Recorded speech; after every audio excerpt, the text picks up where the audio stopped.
Dare to dream a bigger dream.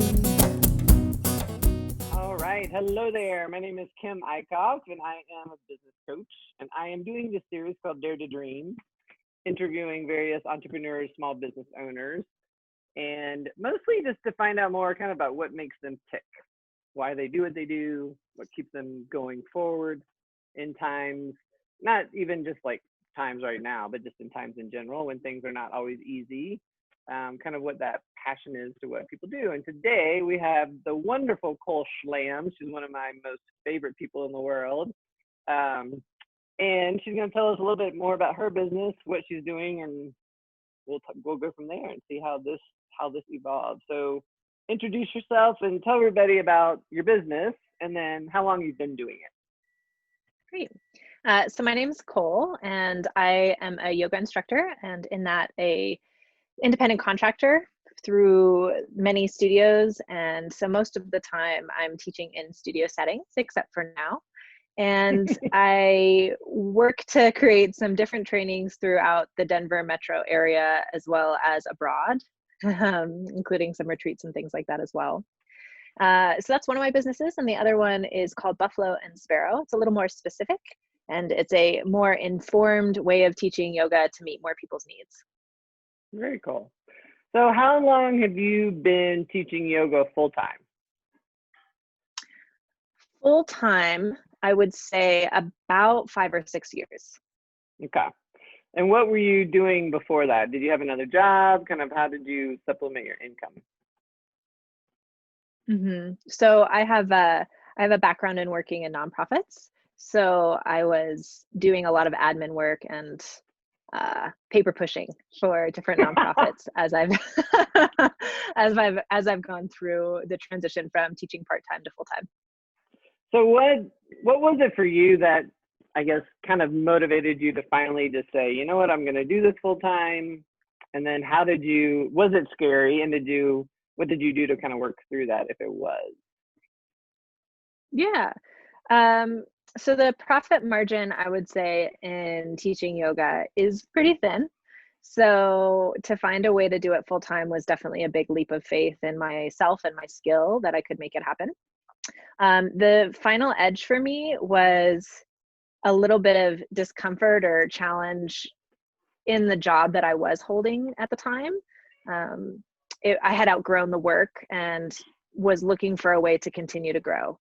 And I actually was going back and forth between the two. Would I stop teaching and go full-time into nonprofit work again, or would I go full-time into teaching? And I would say the final push was not being appreciated as an employee. And that final push made it a really clear decision that I could do this full-time.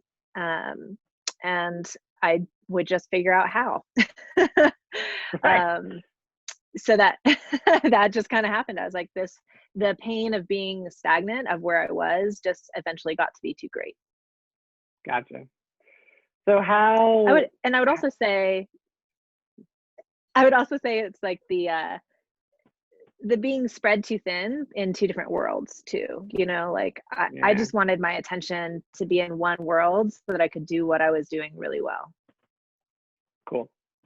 So what do you love about teaching yoga? Why have you been drawn to kind of sharing that gift with people? I love all of it. So for me, and what I get to witness in others, is yoga is so much more than just a physical workout, although it's a really good physical workout as well, that it allows people to connect with themselves in a way that maybe they've never felt safe to do before. And so for me to cultivate a space where people can do that type of exploration is such a freaking honor. Like I feel so lucky that I get to hold space for people in that way, and I get to do something that I think is impactful on an individual level. And in that, I do believe that it creates ripple effects in how we move through this world.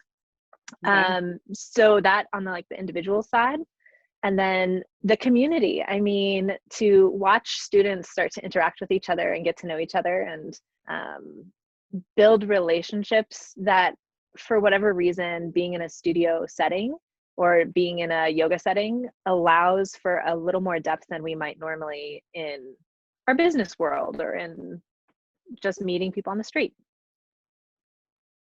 So you're saying the relationships are like deeper, different, or how are they different? Yeah, I feel like sometimes when we meet somebody new, we have to go through that awkward, like, so what do you like to do? What do you like to do? And because you're in a space where it's likely that you like this thing, there's this bridge of commonality already built. And I also think that one of the ways my specific classes work is that I have folks who've been coming for a long time really support the new people who are entering into the space as well, so that they feel welcome and they take that edge off of this is new and scary. And so by feeling welcomed, not just by me, but by the other students, I feel like that's what allows newer students to say, okay, I could do this. I could try this again, or I can try it this day, or whatever their fear is. Yeah. So, yeah. Well, and I would say, like, from my personal experience with you, because I've taken many of your classes, there's a warmth that you kind of radiate for newer, or just for people in general, when you come to a studio, because it can be intimidating sometimes, right? Especially when you're just dipping your toe into the yoga world. You don't really know what to expect. We always think, oh, everybody in there is going to be super flexible, can do everything, and I'm not going to be able to do everything.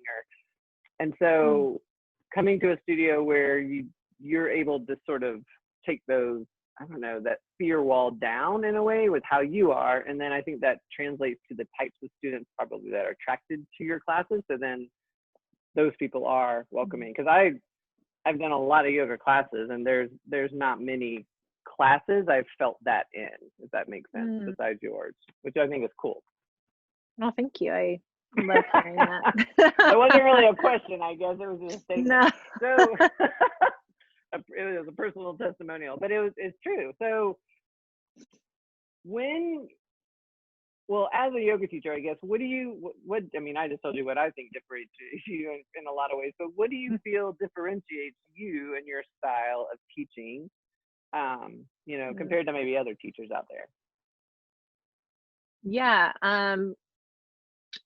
A couple of things. I think you're right that there's a warmth that I try to cultivate within the experience, in a sense of connection with me as the teacher, of I got this, I'm in this with you. And I do that in a couple of different ways. So and some are super intentional, and some are just who I am as well. So some of the intentional ways are the way I set up the room, the way I introduce myself to folks before they even arrive into the practice space, getting to know students, really caring about what they're sharing with me and what their concerns in their life is. And then I'm silly, like instead of being up at the front of the room being like this expert or this guru of whatever, I just allow my life and my humanness to translate into how I teach, which means I make mistakes a lot. And instead of trying to fix them or ignore them when they happen, I call them out as it happens. Which I think, especially if you're going to do something that's potentially really uncomfortable, that seeing your instructor make mistakes and be human is the best way to know that you're doing okay. And so instead of hiding some of that, I just let it be present in the experience. No, that's a very good point. And the silly thing is true, and because I think there's a fine line in that, right? If you're too silly, people don't trust you because it feels unsafe, and you're never like that. It's always, just the right amount to where it is I think it's very funny. I was always laughing. And at the same time, it makes you feel, okay, so if I screw up on this pose or I fall out or whatever, it's okay. It's not the end of the world. Nobody's judging me because Cole's up there calling out her little mistakes every now and then or whatever. So. Yeah. And you're right. It is a fine balance. I mean, we definitely get into some serious thoughts and some serious reflection. So it's all within balance. So what do you think what's given you that courage to show that kind of, because that's a vulnerable thing to do, I think, as a teacher or even a leader. When you're up in front of a classroom and people are looking to you as the expert. So I don't know, what about you has helped you be comfortable with that being vulnerable? Was it a conscious shift at some point, or did you just let it evolve? Like, what happened? Kind of both. I can see like there's particular key points that I felt a little more of like that coming home into myself as a teacher. I would say honestly feedback from students and hearing how those moments translated for them versus what I might have put on my mind put on them. So like if I had made a mistake when I first started teaching, I would probably have gone home and like, might as well pull out the cat of nine tails and lash myself and say how terrible I am as a human. And so getting the feedback that was actually a really important part of a lot of students' process was helpful. An early mentor said to me, like, let yourself be here, and you're funny, and you provide a sense of spaciousness in that. And so see if you can start to bring that in as a teacher. So it's been like a constant refinement of that. Yeah. Well, I mean, you certainly can feel your authenticity, right? When you're in the classroom with you. That's what I think people gravitate towards, that piece. Yeah. So tell us a little bit about, okay, so you were teaching in studios, and I was somebody who has always thought you should be doing video, right? More things online or something like that. And I had gently said things and tried to push you into it. I mean, obviously back then it probably wouldn't have been as successful as it is now, just because everybody has to do it. So tell us a little bit about what you've done, and then what is happening, because I don't know. So there's a lot of fear that I think has come up for business owners through this whole process, right? We've all had to figure out how to pivot. I mean, that's the big buzzword right now.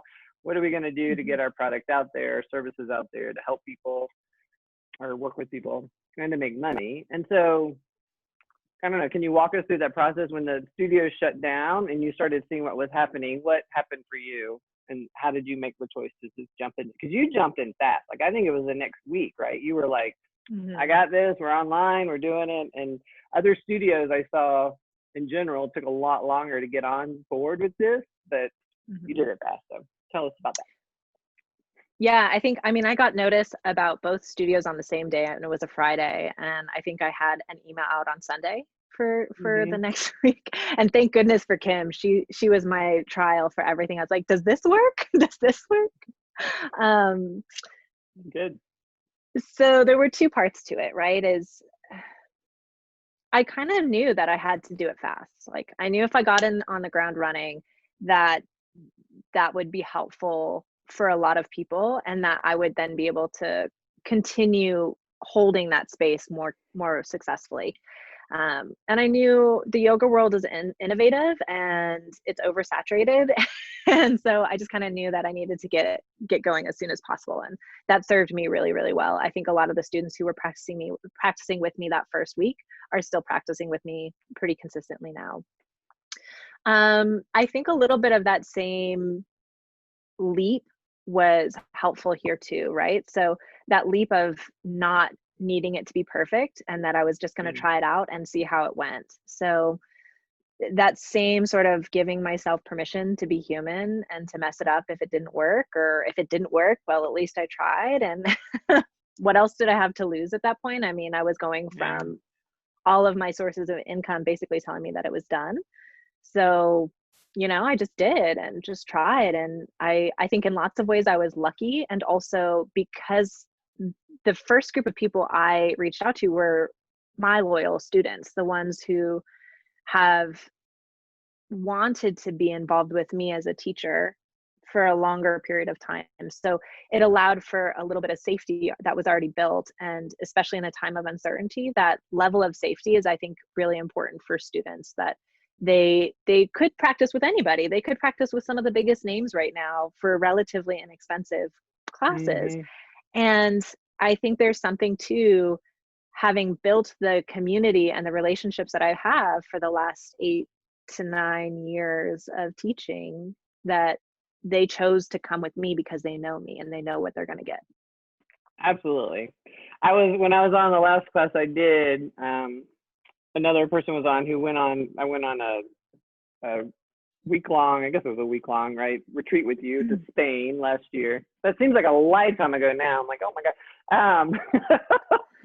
But there was somebody on the class who was in Spain with us, and she texted me, you know, like right before class got started. She's like, it's so good to see you on here. And so that part is really true. It's like you see people, and then a friend of mine found you through somebody else, and she's practicing now. So that's, yeah, I think that's wonderful. And then the other piece that I think you did with that I thought was really smart was you just said, if you want to donate something to me, great. Here's some options on how to do that. You don't have to.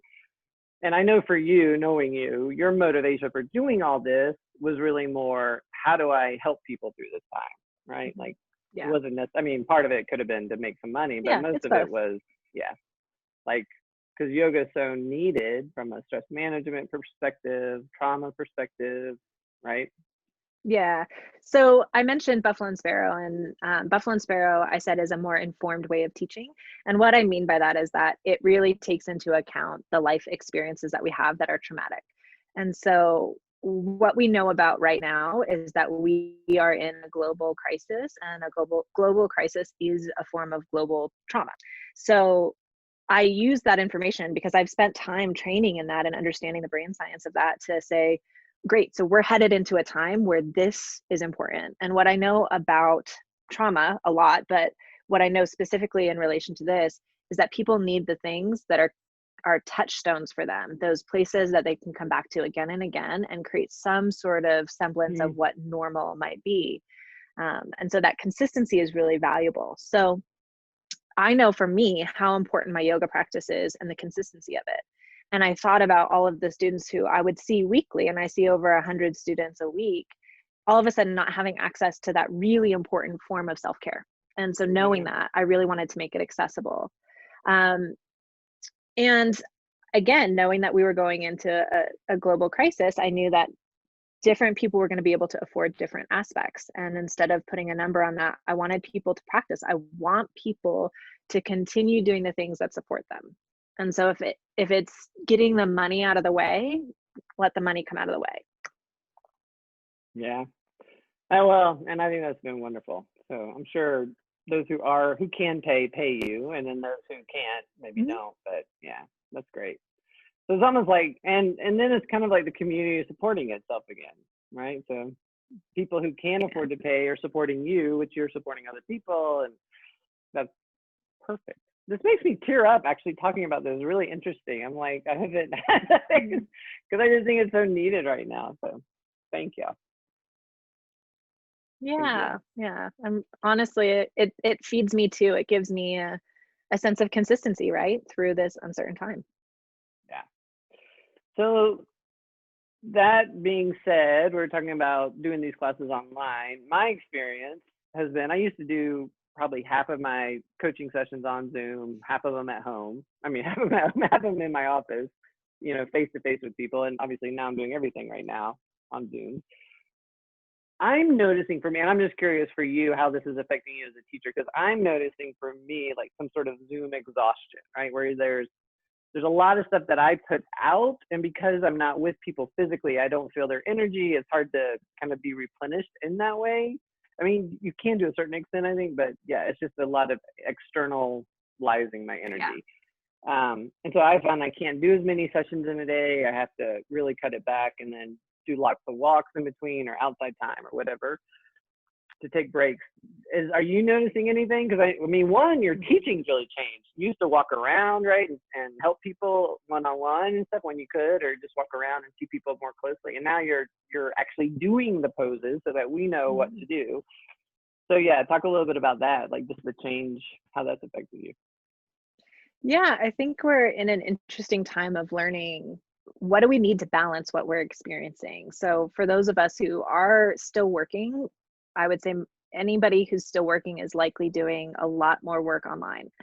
And I think that's energetically exhausting. Physically, I'm exhausted because I am doing all the poses. And even though I have my own practice, it's really different to have your own practice and to teach while you're doing poses. So I don't even consider my teaching practice, right? It's just me doing it in this way. And it's really different from how I teach or some of the aspects I really love about my teaching. So I'm being stretched for sure.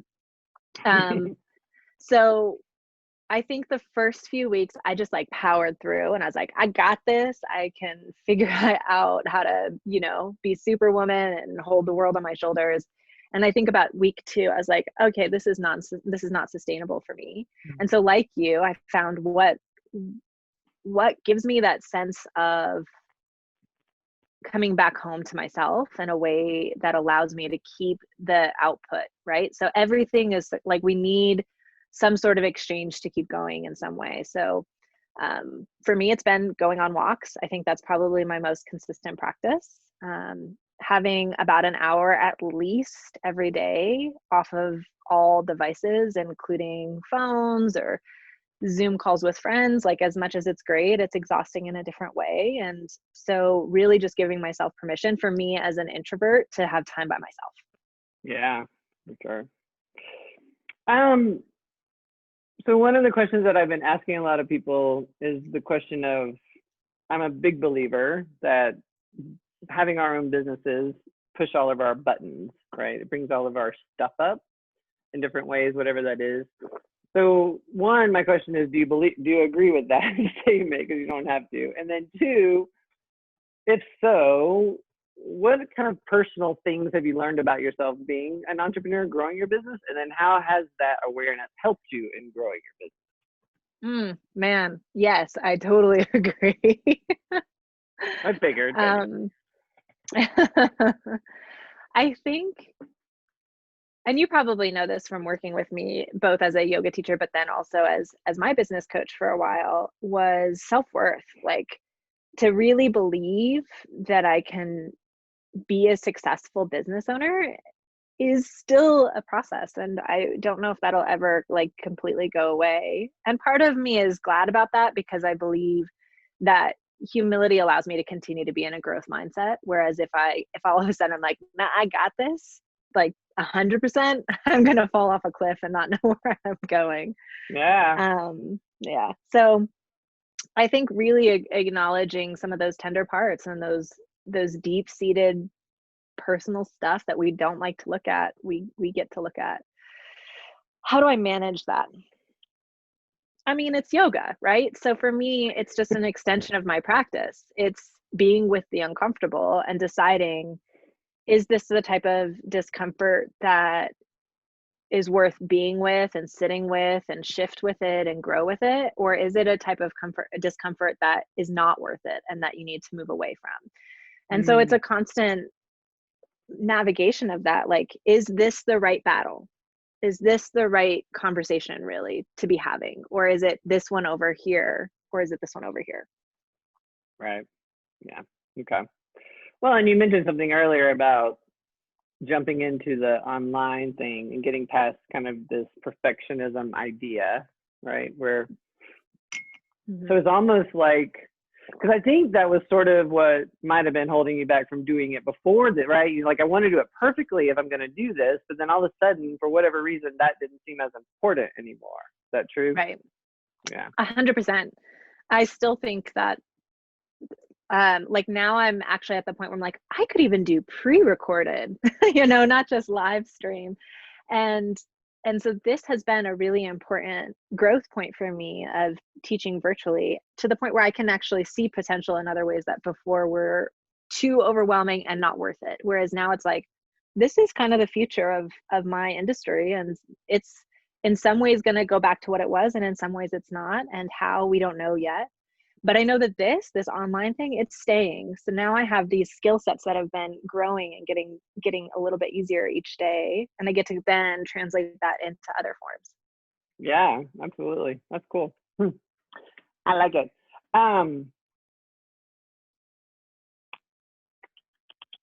What do you think? So as we come out of this, what's kind of what are your thoughts about, teaching in person again, yoga, doing it that, like, what do you think is going to be some of the scary pieces, and what's going to be What do you think? I mean, I don't know. How do you think it's going to evolve, I guess? And I know it's not necessarily asking you to look into a crystal ball or something. Yeah.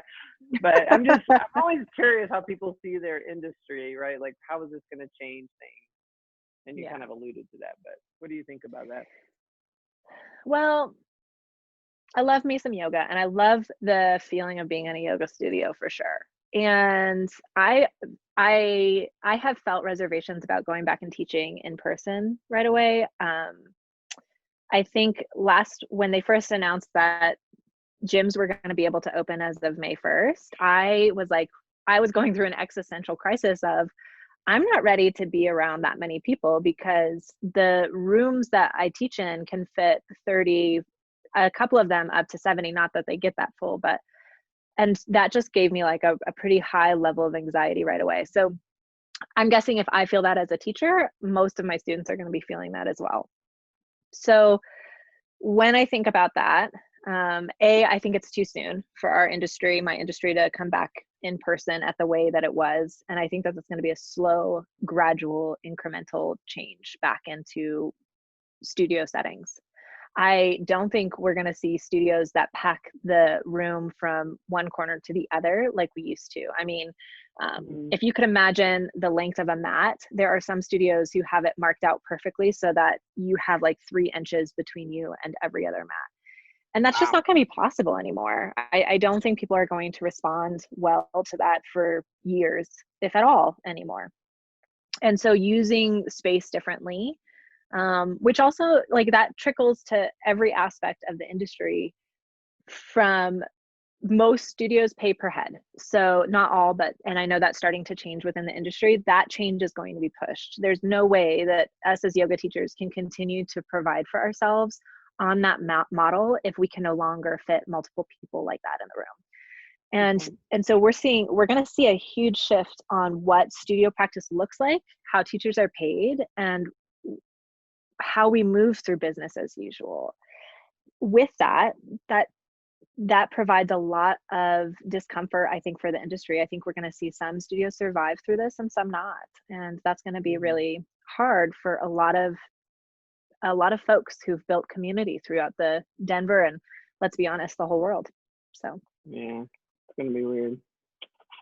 Yeah, I'm imagining like doing yoga with a mask on. That just sounds not very fun.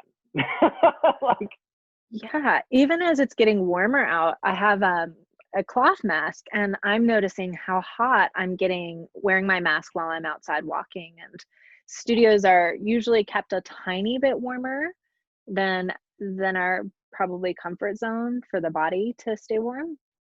So I can't imagine keeping a mask on. So a lot of navigating physical space and what that means. Me as a teacher, I tend to offer hands-on assists when given permission. I think it's a really important way of connecting, especially for those who maybe don't have loved ones at home, and we know that physical touch is a really important part of our health. But I don't think I'll be assisting anytime soon. Yeah. Until we know more about COVID and how it translates and how people receive, like, I just can't imagine being close to people like that. So a very touchy-feely industry is now going to be pretty sterile in many ways. Yeah, that's interesting. All right. Well, thank you again for all you're doing and all you have done.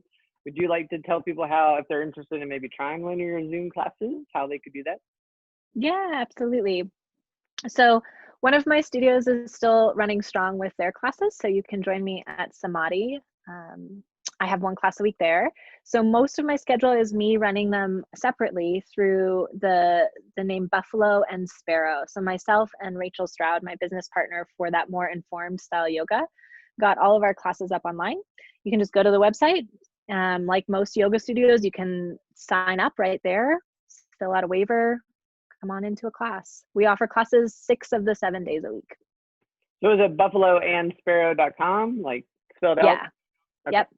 You can also find us on Instagram at Buffalo and Sparrow, or me personally on Instagram at Cole Schlam, Schlam. Schlam. I love saying that, Schlam. Schlam the door. All right. Well, thank you, Cole, very much for being here. I really appreciate it. It was great to have Thanks, you. Kim. So dare to love, dare to laugh. Take a stand, say yes to your path. Dare to shine, dare to fly, make a scene. Dare to dream a bigger dream.